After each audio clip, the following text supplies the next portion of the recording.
Hello everyone, তোমরা সবাই কেমন আছো? আশা করি ভালো আছো। আজকে হচ্ছে শনিবার, তো আমি বাবার বাড়ি এসেছি বলে আমি আমার হেয়ারটা কাট করে নিচ্ছি। মানে কাট করা হয়ে গেছে আমার, তো ভালোই লাগছে। আমি জাস্ট নর্মাল প্লেন কাট করেছি। তো আজকে অনেক দিন পর আমি আমার বেবিকে ছাড়া বেরিয়েছি। তোমরা সবাই জানো আমার একটা ছোটো বেবি আছে, আর আমি একা যাইনি। এই দেখো আমার সাথে আমার বোন আছে।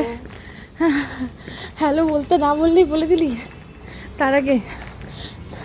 তো এভাবে আমাদের শেষ। তার আগে কিছু কিছু টুকটাক কেনাকাটা করে নিয়ে আসছি।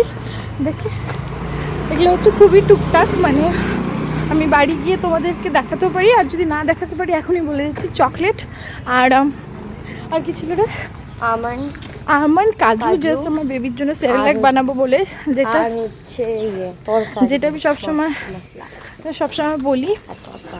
তো এভাবেই আমাদের দিনটা শুরু হলো আর এভাবেই শেষ হলো। এখন আমরা বাড়ি যাচ্ছি, অন দ্য ওয়ে।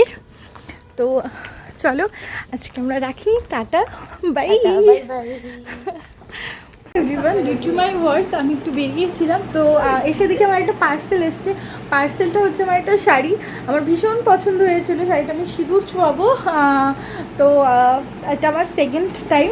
তো চলো তোমাদেরকে শাড়িটা একবার দেখাই। শাড়িটা একটা সিল্কের শাড়ি, আমি একটা ফেসবুক পেজ থেকে নিয়েছি। আর তোমরা যদি নিতে চাও আমাকে অবশ্যই বলো, আমি ফেসবুক পেজের নামটা সেকেন্ড ভিডিওতে আমি বলে দিব। আর ভীষণ সুন্দর শাড়ির কালেকশন সেখানে আসে। চলো শাড়িটা তোমাদেরকে দেখাই আমি গায়ে ফেলে।